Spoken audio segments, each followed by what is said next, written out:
ബഹുമാനപ്പെട്ട ഫഹദ് മോൻ ഈ നാട്ടുകാരനാണ്. ഞാൻ ഈ ബുക്ക് വായിച്ചപ്പോൾ ഫഹദ് മോന് വേണ്ടി ദ്വാർക്കണമെന്ന് അഭ്യർത്ഥന കണ്ടപ്പോൾ അറിയാതെ ഒന്ന് വിങ്ങിപ്പോയി. ഫഹദ് മോന്റെ ജനാസ വളരെ ആഡംബരമായി പുതുമാരൻ ഇറങ്ങുന്നത് പോലെ ആ പൊന്നുമോൻ ഈ ലോകത്തോട് വിട പറഞ്ഞു പോയത്. ആ പൊന്നുമോന്റെ ജനാസക്ക് മുമ്പിൽ വെച്ച് അവിടുത്തെ ഉപ്പ ആ കരഞ്ഞുകൊണ്ട് പറഞ്ഞ വാക്കുകളൊക്കെ നിങ്ങളെ കേട്ടിട്ടുണ്ടാകും. എൻ്റെ മോനെ നല്ല മോനായി പഠിപ്പിക്കണമെന്നും ആലിമായി പഠിപ്പിക്കണമെന്നും എൻ്റെ മോനോട് ഞാൻ പറഞ്ഞത് ഒരിക്കലും നിങ്ങൾ എന്നെ ഗൾഫിലേക്ക് വരണമെന്നില്ല, ഗൾഫിൽ പോയി നിങ്ങൾ പണം സമ്പാദിക്കണമെന്നില്ല, എനിക്ക് വേണ്ടത് നിങ്ങൾ നന്നായി പഠിച്ചാൽ മതി, എന്നെ സ്വർഗത്തിലേക്ക് കൊണ്ടുപോകുന്ന മകനായാൽ മതി എന്നാണ് ആ പൊന്നുപ്പയുടെ ഏക മകനായിരുന്നു ഫഹദ് എന്ന പൊന്നുമോൻ.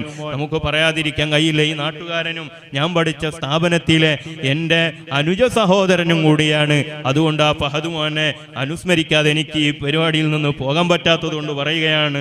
ആ പൊന്നുപ്പ ജനാസയുടെ മുമ്പിൽ നിന്ന് പറഞ്ഞു, എൻ്റെ പൊന്നുമോൻ, അതേ പൊന്നുമോന്റെ നിക്കാഹി ഞാൻ പലപ്പോഴും സ്വപ്നം കാണുമായിരുന്നു. അതേ മുത്തഅല്ലിമീങ്ങളും ഉസ്താദുമാരൊക്കെ ഒരുമിച്ച് കൂടിയിട്ടുള്ള ഒരു പുതുമാളനായി ഒരു പുതിയാപ്പിളയായി ഇറങ്ങുന്നത് കാണാൻ എനിക്ക് നല്ല പൂതി ഉണ്ടായിരുന്നു.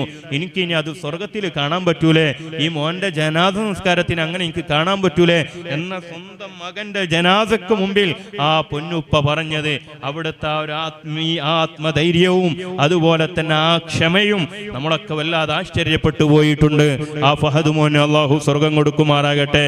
ആ ഫഹദ് മോനോടൊപ്പം സഞ്ചരിച്ച അവിടുത്തെ ഉസ്താദിനോടൊപ്പമാണ് ഫഹദ് മോനും പോയിട്ടുള്ളത്.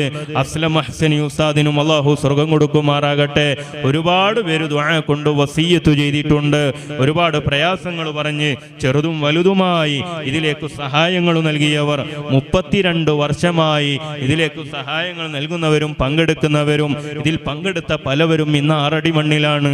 സ്വർഗം കൊടുക്കുമാറാകട്ടെ എന്ന് പ്രാർത്ഥന നിർവഹിച്ചുകൊണ്ട് ഇൻഷാ അല്ലാഹ് നമുക്ക് താജുസ്സലാത്തിലേക്ക് കടന്ന് നമുക്ക് ദുആയിലേക്ക് കടക്കാം. എല്ലാവരും ആത്മാർത്ഥതയോടുകൂടെ ദുആർക്കുമ്പോൾ എല്ലാവർക്കും ഉറക്ക് വരുന്നുണ്ട്. വളരെ കുറച്ച് മാത്രമേ ദുആർക്കുന്നുള്ളൂ. ദുആർക്കുന്നത് വളരെ ആത്മാർത്ഥതയോടുകൂടെ ആമീൻ എന്ന് പറയണം. നമ്മൾ ബാക്കിയുള്ളവർക്ക് ദുആർക്കുമ്പോൾ റഹ്മത്തിന്റെ മലായിക്കത്തുകൾ നമുക്ക് വേണ്ടി പ്രാർത്ഥിക്കുമെന്ന് ഹദീസിൽ നമുക്ക് കാണാൻ പറ്റുമല്ലോ. അതുകൊണ്ട് നല്ല ആത്മാർത്ഥതയോടുകൂടെ ഇഖ്ലാസോടുകൂടെ ആമീൻ പറയണമെന്ന് പറഞ്ഞുകൊണ്ട് ഈ പറഞ്ഞതും കേട്ടതൊക്കെ നമ്മിൽ നിന്ന് ഖബൂലാക്കുമാറാകട്ടെ.